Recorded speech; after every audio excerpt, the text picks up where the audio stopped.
자, 오늘은 호세아 9장 4절에서 6절까지 말씀 묵상하겠습니다.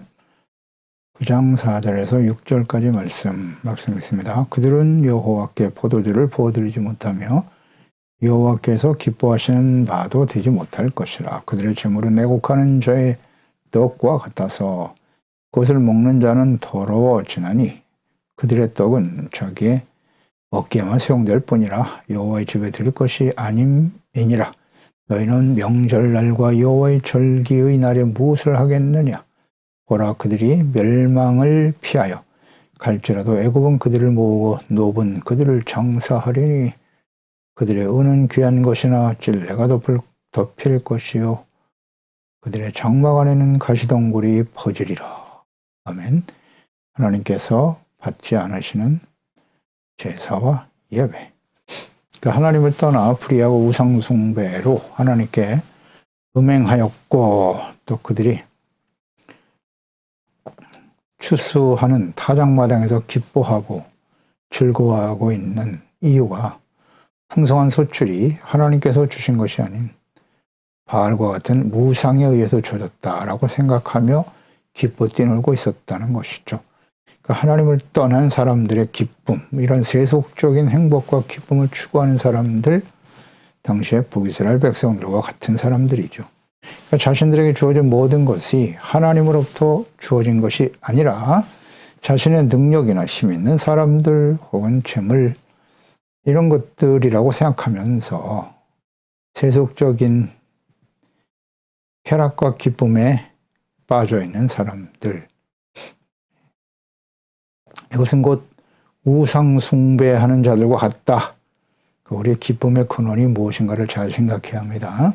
하나님께서 주신 풍성한 은혜와 복을 깨닫지 못하고 오히려 우상이 준 것으로 생각하며 기뻐하며 살아가는 사람들, 어리석고 패역한 하나님의 백성들이죠. 그래서 하나님께서 그들에 대해서 모든 수확을 거두지 못하게 하실 것이다. 수확을 우리에게 풍성하게 거두게 하실 수 있는 분도 하나님이시고 그 모든 것을 거두어 가실 수 있는 분도 하나님이시라는 사실을 알고 있습니까? 인정하십니까? 하나님을 버리고 우상숭배에 빠져 돌이키지 않는 언약의 백성들, 그들이 더 이상 하나님께서는 여호와의 땅에 거할 수 없다, 거하지 못할 것이라고 선포해 버리셨어요. 하나님께서 아브라함에게 약속하신 가나안 땅이죠. 더 이상 그곳에 거주하지 못한다. 애굽에서 구원하여 약속의 땅으로 인도하시는 과정, 우리가 잘 알죠. 10하루길이면 들어갈 수 있는 길이었지만 하나님께서는 1년 이상을 시내산에서 하나님의 말씀을 주시고 성전을 짓게 하시고 그 계명과 율법을 통해서 죄를 깨닫고 성전에 나가 제사를 통해 속죄와 용서를 받는 의로운 하나님의 자녀들이 되어야 할 것을 가르치셨죠. 그렇지 않으면 하나님의 나라에 들어가 약속의 땅에 들어가 살아갈 수 없을 것이다 라고 분명히 말씀하셨어요. 그러나 그들은 하나님의 말씀, 또 하나님에 대한 믿음이 없었습니다. 끊임없이 원망불평하다가 가나안 땅에 들어가지 못하고 40년 동안 광야에서 방황하다 기성세대는 다 죽임을 당하고 말았죠. 믿음이 없으니 들어갈 수 없어요. 신명기 8장에 40년 동안 광야에서 만나를 내려주신 하나님의 뜻이 뭐냐? 사람이 너희를 낮추기 위함이라 하셨어요. 겸손하게 하시고 사람이 떡으로만 사는 게 아니라 하나님의 입으로 나오는 말씀으로 사는 것을 가르치시기 위하여 40년 동안 광야 생활이 필요했다는 것이지요. 그렇습니다. 약속의 땅, 하나님이 아브라함에게 그 후손들과 언약하신 영원한 언약의 말씀이긴 하나 약속의 땅에 들어가 살아가게 된다는 것은, 그러나 아무나 그곳에 살 수 있는 것은 아니다. 하나님의 말씀을 잘 듣고 지켜 순종하고 죄에 대한 깨달음으로 회개하고 씻음받고 용서받는 이렇고 거룩한 하나님의 자녀 백성으로 살아갈 수 있어야 하는 거예요.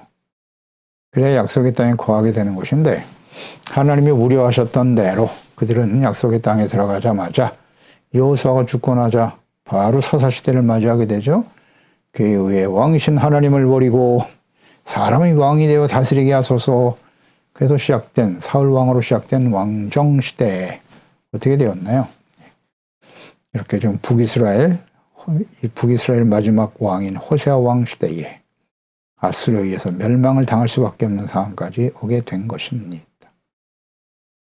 이스라엘 백성들은 더 이상 그들이 언약의 백성이고 약속의 땅에 지금 살고 있습니다만은 하나님의 말씀을 하나를 버렸죠.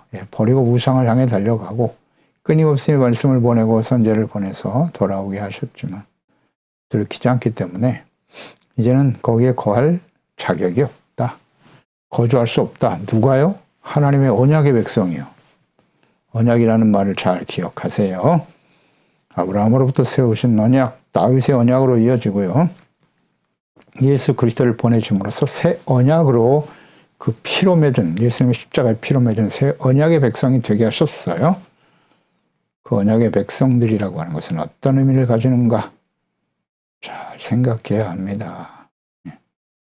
하나님의 언약의 예수 그리스도의 피의 언약으로 우리가 죄사함 받고 어렵다므로도 하나님의 자녀가 되었으나 중요합니다. 이거 구약의 이스라엘 백성들처럼 하나님을 버리고 말씀을 버리고 의와 거룩함을 상실한 채 우상 숭배에 빠져 있으면 우상은 탐심입니다. 철저하게 이기적이고 자기중심적인 신앙, 자기를 위하여 이게 다 우상이에요. 불신앙, 거역 그거 버리지 못하면 어떻게 된다?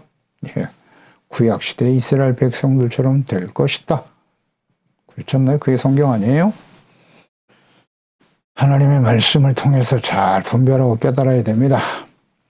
거룩함을 상실하고 돌이키지 않는 무지하고 완악한 백성들 더 이상 그 땅에 거주할 수 없게 하셨습니다.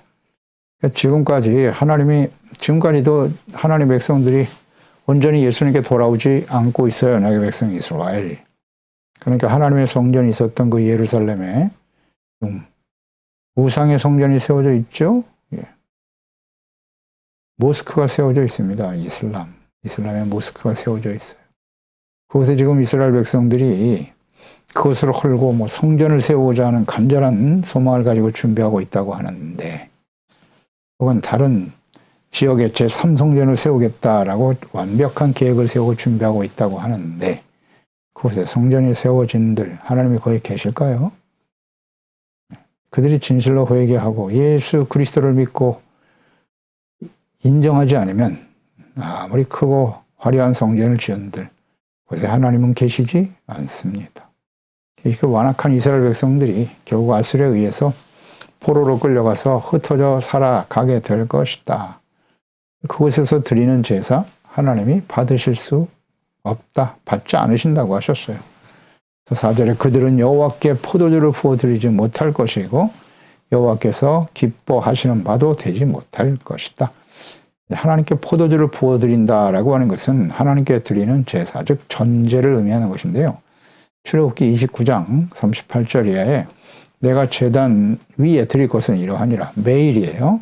1년 된 어린 양 2마리와 한 어린 양은 아침에, 한 어린 양은 저녁에 드리고 한 어린 양의 고운 밀가루 10분의 1 소재죠.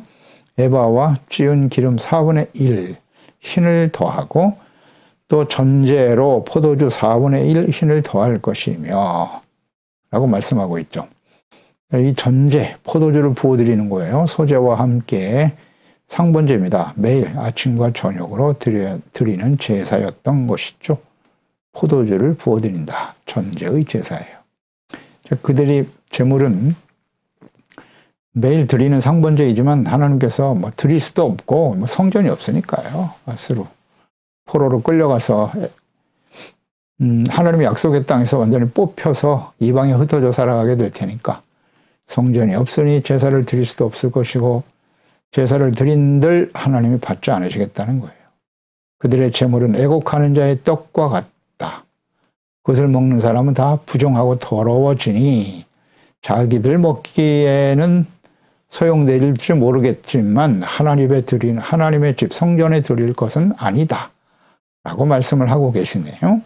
애곡하는 자의 떡과 같다. 이게 무슨 뜻이냐면 애곡하는 자, 이것은 죽은 사람을 장례 치르면서 애곡하는 것을 의미하는 거예요. 구약시대 그 율법의 계명에 보면 민수기 19장이죠. 11절 이하에 보면 사람이 시체를 만진 자는 이래 동안 부정하다 그랬어요. 그는 셋째 날과 일곱째 날에 잔물로 자신을 정결케 할 것이라 그리하면 정하려니와 셋째 날과 일곱째 날에 자신을 정결하게 하지 아니하면 그냥 부정하다. 누구든지 죽은 사람의 시체를 만지고 자신을 정결하게 하지 아니하는 자는 하나님의 성막을 더럽히는 것이다 라고 말씀하셨고, 그가 이스라엘에게서 끊어질 것은 정결하게 하는 물을 그에게 뿌리지 아니하였기 때문이다 라는 말씀도 하셨어요. 그러니까 시체를 가까이 하는 것은 부정하다. 그들과 함께 참여하고 있다는 것 자체가 부정하다라고 말씀하셨어요. 바로 이 애곡하는 자의 부정이라는 게 바로 그런 뜻이에요.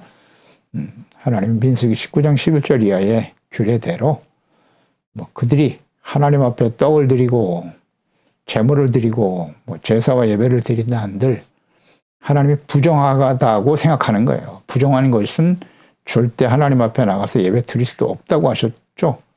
그와 같은 일이기 때문에 이스라엘 백성들이 포로가 되어 끌려간 그곳에서 제사와 예배를 기도를 드려도 하나님은 부정하게 여기시고 받지 않으실 것이다 라는 말씀이죠. 아수르의 포로로 끌려간 이스라엘 백성들이 드리는 제사 부정한 제사다. 받지 않으신다. 이 말씀 우리는 잘 묵상해 봐야 됩니다. 제사와 제물을 받지 않으신다는 의미는 무엇이냐? 그것은 하나님과의 교제가 끊어질 것임을 의미하는 것이에요. 그러니까 제사라고 하는 것은 하나님 앞에 자신들의 죄를 깨닫고 회개하고 용서받고 긍휼히 여김을 받는 것을 의미하는 거잖아요. 의를 회복하기 위해 하나님과의 관계 회복, 거룩한 하나님의 백성으로서의 정체성 회복을 의미하는 거예요. 진정한 제사, 예배, 기도의 의미는 그런 것이죠. 하나님의 말씀 앞에 죄는 버리고 주님의 말씀을 따라 순종하겠나이다. 이것이 예배와 기도의 의미란 말이죠. 하나님께 진실한 마음으로 회개하기를 거부한 완악하고 패역한 백성들, 또 자신들이 고통스러운 현실에서 그저 벗어나기 위해서 드리는 제사와 기도, 하나님이 받지 않으실 것이 있다 라고 말씀하시는 거예요. 그러니까 오늘날 하나님의 자녀들이 성전에 나가서 예배를 드릴 때 혹은 기도드리고 헌물을 드릴 때 그 동기와 의미와 목적이 무엇인가를 잘 살펴보아야 합니다. 위기와 환란이 다가올 때 삶에 문제가 생길 때만 나와서 기도하는 사람들이 있습니다. 평소에는 기도 안 하다가 어려운 문제가 생기거나 도움이 필요할 때만 나와서 기도한다. 근데 그것조차도 하나님께 나아가 기도하지 않는 죄송한 마음이 있어서 그런지 기도하지 않는 사람들도 있어요. 평소에 기도 안 하다가 문제가 있을 때만 나와서 기도하는 것 자체 양심이 가책을 받아서 그런지 기도를 하지 않는 사람도 있어요. 그러나 분명한 진리는 죄를 짓고 부정한 상태로 하나님 앞에 회개하지 않고 드리는 예배와 기도는 하나님이 받으실 수 없다는 겁니다.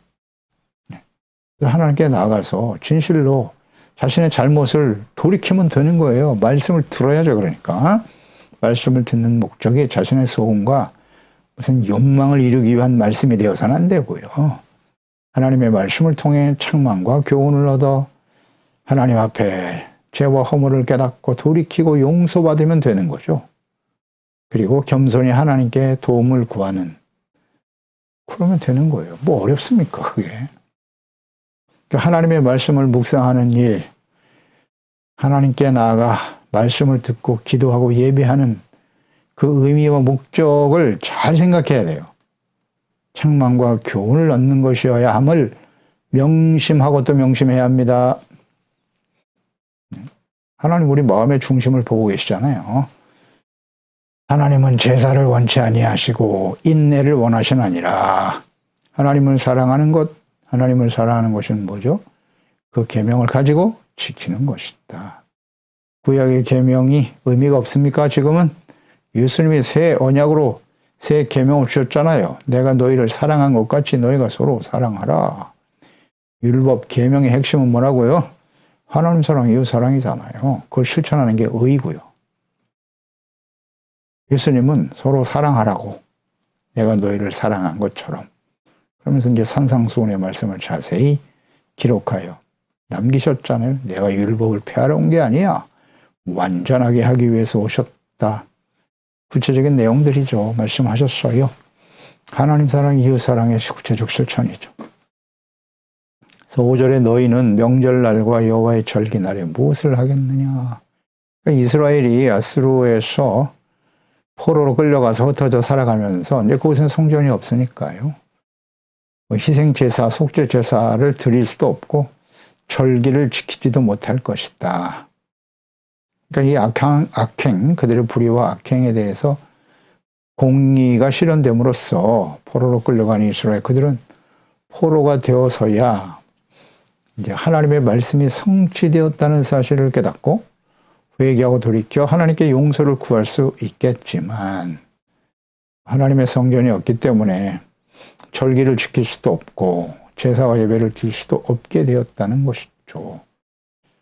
진실한 마음으로 돌이키면 될 텐데 그저 이 어려움, 이 포로 생활에서 우리를 자유케 하여 주시옵소서, 단순히 그런 기도는 의미가 없는 것이고요. 우리가 시련과 위기와 어려움을 만날 때, 문제가 생겼을 때 하나님께 물론 구해야 돼요. 도움을 구하고 하나님을 의지하는 건 맞습니다. 그러나 먼저 하나님 앞에서 혹시 우리가 잘못된 선택을 하고 잘못된 악한 자들의 꾀를 도모하고 있지는 않는지, 죄인의 길에 서서 따라가고 있지는 않는지 말씀을 들어야 할 거 아니에요. 나의 위치가 어떠한지. 어렵지 않죠. 혹시 오만한 자리에 앉아 있지는 않는지. 교만의 핵심은 자기니까요. 자기를 위해서, 자신의 욕망과 뜻을 위해서, 하나님의 나라와 그의 의를 위해서 구하는 것이 아니라 돌이키면 되죠. 이게 이러한 분명한 깨달음이 없이 드리는 제사와 예배는 의미가 없다는 거예요. 하나님 받으실 수 없다는 거죠.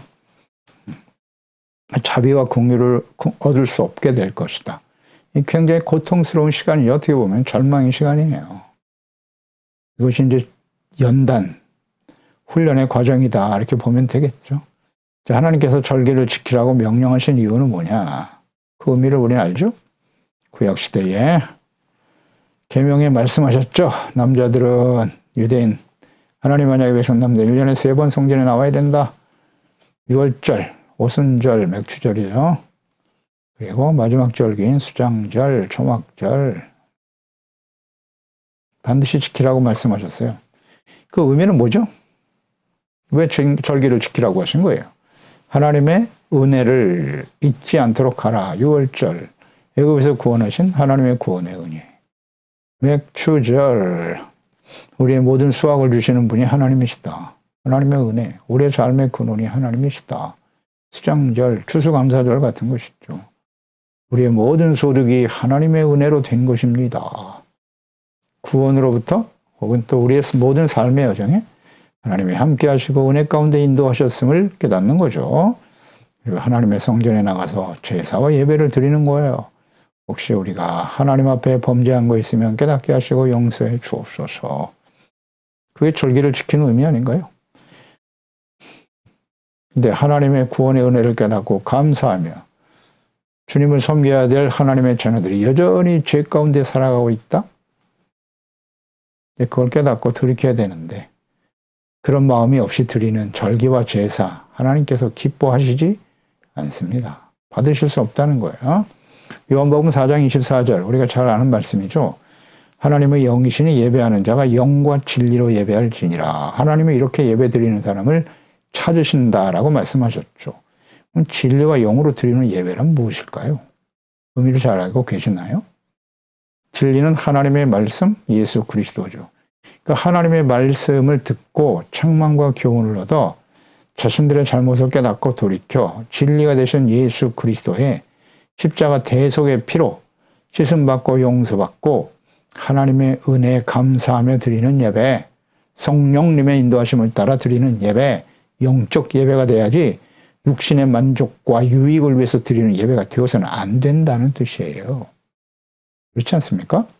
로마서 8장 5절에서 8절 이하에 육신을 따르는 자는 육신의 일을, 영을 따르는 자는 영의 일을 생각한다 그랬어요. 육신의 생각은 사망이라고 했습니다. 영의 생각은 생명과 평안인데, 육신의 생각은 하나님과 원수가 되고, 이는 하나님의 법에 굴복하지 아니할 뿐 아니라 굴복할 수도 없다. 육신에 있는 자들은 하나님을 기쁘시게 할 수 없습니다. 그러니까 육신의 생각은 사망이라고 했습니다. 육신의 일이라고 하는 것은 자신의 욕망이죠. 자신의 욕망과 자신을 위하여, 자신의 유익을 위해서 구하는, 그것을 위해 드리는 예배, 제사, 육신의 생각이잖아요. 그것은 하나님 받지 않으신다는 거예요. 그러니까 영으로 드린다라고 하는 것은 이렇게 영신 하나님 앞에서 우리의 심령이 새로워지고 하나님의 성령으로 감동되어 죄를 버리고 씻음받고 용서받고 거룩하신 하나님을 닮아가고자 하는 간절한 열망. 그럴 때 생명과 평안이 찾아오는 것이죠. 영적 예배, 육신의 생각을 가지고 하나님께 나아가고 있는가? 영적인 생각을 가지고 나아가고 있는가? 그래서 오늘날 교회와 그리스도인들도 절기를 하나님이 언급하셨으니까요. 오늘날도 교회가 그리스도인들 절기를 지키고 있죠. 오늘날 절기는 구약 시대의 유월절, 다음 오순절, 수장절, 이것을 지키지는 않지만 의미는 같죠. 성탄절, 예수 그리스도를 이 땅에 보내주신 날이죠. 유월절과 같은 거예요. 어린 양의 피로. 그것이 이제 곧 순환절, 그 다음 부활절로 이어지겠죠. 우리가 부활절, 고난주간과 부활절을 지킵니다. 그 어린 양 예수 그리스도의 피로, 유월절이나 마찬가지죠. 같은 의미죠. 그래서 주님의 은혜, 십자가의 대속의 은혜를 소중하게 여기고 감사하고 은혜를 잊지 않고 찬양하는 절기. 그 다음 오순절도 우리가 기념을 하죠. 성령 강림이니까요. 성령 강림절, 오순절에 임하셨죠. 초막절은 이제 추수감사절과 같은 것입니다. 이와 같은 의미죠, 사실은. 같은 의미로 지금 신약시대의 교회와 성도들 역시 지켜가고 있다는 거예요. 그 의미를 잘 생각하고요. 주님의 은혜를 소중하게 여기고 은혜를 잊지 않도록 절기를 지키는 것이다. 의식 자체가 중요한 건 아니에요. 6절에 보라, 그들이 멸망을 피하여 갈지라도 애굽은 그들을 모으고 돕은 장사하게 될 것이다. 그러니까 아수르의 침략으로 인해서 하나님의 공의 심판이 시작될 때 애굽으로 도망가는 사람들이 있어요. 그런데 애굽은 그들에게 도움과 구원과 피난처가 되는 것이 아니라 장지가 된다. 장지. 돕은 그들을 장사한다고 하셨죠. 그러니까 애굽에 가서 그들이 피하여 안식을 누릴 것 같지만 하나님께서는 그곳에서 그들을 포로로 끌려가게 하시거나 사망에 이르러 그들이 간 그곳이 장사지가 매장지가 될 것이다 라는 말씀을 하고 계시죠. 도망가도 소용없다는 거예요. 하나님의 공의가 실현되면 피할 곳이 없어요. 피할 곳은 단 한 군데밖에 없어요. 예수 그리스도의 십자가 밑으로 가야죠. 그러니까 하나님께 나아가서 진실한 마음으로 회개하고 씻음 받으면 되잖아요.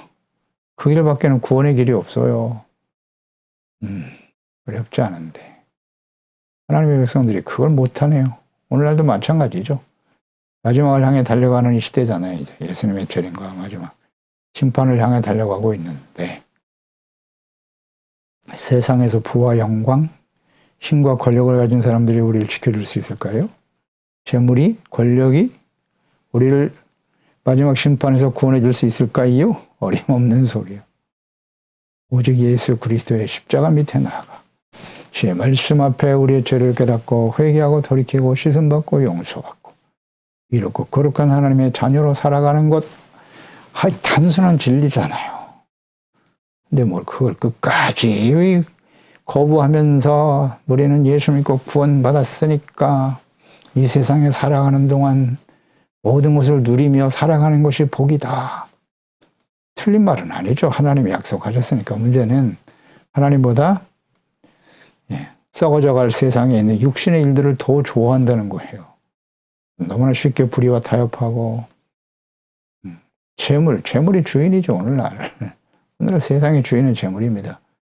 돈이 되는 일이면 무슨 짓이든지 하잖아요. 그냥 불의를 행하고 악을 행하고 악한 자들과 함께 죄인의 길에 서면서도 재물과 권력만 얻으면 행복하고 이게 복이다. 아니요. 아니라고 말할 수 있어야 돼요. 분명하게. 하나님보다 중요하게 생각했던 재물, 그들은 거기에 찔레가 덮이고 가시덩굴이 그 집에 퍼지게 될 것이다 라는 말씀하셨네요. 애국으로 도망가지만 거기서 죽게 될 것이고, 그들이 그렇게 중요하게 생각했던 은은 재물이잖아요. 오늘날도 뭐 재물이 주인이니까. 예수님께서도 말씀하셨죠. 하나님과 재물 두 주인을 섬길 수 없다. 이 세상에는 하나님과 재물 두 주인이 있어요. 누구에게? 하나님의 자녀들에게요. 이 하나님이 없는 세상 사람들은 다 재물의 종로로 타며 사는 거예요. 재물이 주인이에요. 오늘도 마찬가지죠. 무슨 권력이 대단한 것 같지만 돈 있는 사람, 그 사람들이 주인이에요. 거기에 모든 사람들이 다 줄을 서는 거예요. 종로로 타고. 아니라고요? 속이면 안 됩니다. 우리 그리스도인들도 역시 마찬가지예요. 정말 하나님의 나의 삶에 그리스도가 주인이십니까? 아니면 재물이 주인입니까? 재물의 종로를 타고 있지는 않나요? 근데 그것을 아무리 추구해도 그 재물은 찔레가 덮이고 가시덩굴이 덮여버릴 거라고 하셨어요. 찔레와 가시덩굴은 뭐죠? 저주죠, 저주. 하나님이 저주하시면 우리가 가지고 있는 재물 다 썩어버려요. 하나도 자기의 것이 될 수 없다. 역사가 증명하고 있지 않습니까? 이스라엘 역사를 잘 보세요. 어떻게 됐나. 다 사라집니다. 빼앗기고요. 그래서 하나님께 나와 겸손히 회개하고 용서를 구하는 일, 이것이 가장 확실한 구원의 길이에요. 어렵지 않습니다. 예수님께서 공생에 시작하시면서 가장 먼저 선포하신 말씀 마가복음 1장 15절 이르시되 때가 찼고 하나님의 나라가 가까이 왔으니 회개하고 복음을 믿으라 하시더라. 하나님의 나라 천국 복음이잖아요. 예수님께서 이 땅에 오신 목적은 하나님의 나라를 온전히 이루기 위해서 오셨어요. 그리고 위해서는 어떻게 해야 돼요? 회개하고 복음, 십자가에 죽으시고 부활하심으로 죄사함 받고 용서받아 의롭다움을 얻게 하시고 새 언약으로 하나님의 거룩한 자녀 백성이 되게 하시는 도다. 이게 복음이잖아요. 회개하고 믿어야 돼요. 요한일서 1장 8절 이하잖아요. 우리가 죄가 없다고 말하면 스스로 속이는 자고 진리가 우리 속에 있지 않을 것이다. 만일 우리가 우리의 죄를 자백하면 그는 미쁘시고 의로우사 우리의 죄를 사하여 주시고 우리를 모든 불의에서 깨끗하게 하실 것이다. 만일 우리가 범죄하지 아니하였다 하면 하나님을 거짓말하는 자로 만드는 것이니 또한 그의 말씀이 우리 안에 있지 않다. 진리가 있지 않다. 말씀이 있지 않다. 말씀이 진리죠. 말씀이 육신이 되어 찾아오신 예수 그리스도가 우리 안에 있고 그 주님의 말씀이 우리 안에 있다면 죄가 드러날 수밖에 없잖아요. 말씀과 예수 그리스도는 빛이시잖아요. 빛이 임하면 어둠이 드러나게 되고 진실한 마음으로 버리게 되는 거예요. 그것만이 살 길이에요. 그래야 구원받고 구원받은 이후에도 주님의 은혜 가운데 살아가게 되는 거예요. 은혜가 무엇입니까? 죄사함 받고 용서받는 게 은혜입니다. 이 은혜는 우리가 인생 마감하는 그날까지 계속 필요한 거예요. 죄사함의 은혜. 과거하려고 아니라고요. 그래서 하나님 앞에 자비와 긍휼을 구할 수 있는 것, 이것이 마지막 때에 우리가 해야 할 일이고요. 매일매일 상번제잖아요. 아침 저녁으로 우리가 하나님 앞에 제사를 드리는 의미가 아니겠습니까? 기도와 예배를 드리는 의미가 될 것입니다. 기도하겠습니다. 하나님 아버지, 오늘도 주의 말씀을 묵상합니다. 왜 하나님의 자녀와 백성들이 이렇게 이방인들에게 의해서 짓밟히고 멸망의 길을 가게 되는가? 호세아 선지자, 마지막 북이스라엘의 마지막 선지자죠. 간절히 외쳤고 하나님 말씀하신 대로 이스라엘 백성들, 하나님의 백성들은 하나님께 자신들의 죄를 깨닫고 회개하고 돌이키면 되는데 그게 잘 안 돼요. 왜 그럴까요? 술 취하지 말라. 방탕한 것이니 성령의 충만을 받으라고 하셨는데요. 깊이 술에 취하면요. 아무리 깨워도 일어날 수가 없는 것과 같은 이치예요. 죄악에 너무 깊이 빠져버리면요. 아무리 선지자들 보내 깨우려고 애를 써도 일어날 수가 없더라는 거예요. 그래서 멸망의 길을 가는 겁니다. 남유다 역시 그 길을 동일하게 가죠. 이것이 또 예수님 당시에 이스라엘 백성들은 어땠습니까? 돌이키지 못하죠. 하나님의 아들을 직접 보내셨는데 돌이킬 수가 없더라고요. 그래서 멸망의 길을 가게 되는 거예요. 예수님의 재림과 마지막 심판의 때가 가깝습니다. 분명한 사실 진리 아니겠습니까? 가면 갈수록 점점 더 많은 하나님의 자녀들이 악한 세상에 깊이 빠져 취해버리겠죠. 죄악에 빠져서 예수님이 오시는 그날에 그날 우리가 예수님 믿으면 되지. 역사를 보니까 성경을 보니까 그게 안 되더라는 거잖아요. 너무나 깊이 죄악에 빠지면 예수님이 오시는 그 나팔 소리를 들을 수가 없어요. 들어도 깨어날 수가 없다니까요. 그래서 미리미리 준비하는 것이 지혜로운 사람들이에요. 이 말씀을 듣고 어렵지 않아요. 말씀 앞에 책망과 교훈을 얻어 우리의 잘못된 생각을 하나님께 내려놓고 예수 그리스도의 보혈로 씻음받고 의롭고 거룩한 빛된 하나님의 자녀들로 준비되어 살아갈 수 있도록 항상 깨어있는 저희들이 되게 하소서. 예수님의 이름으로 기도드리옵나이다. 아멘.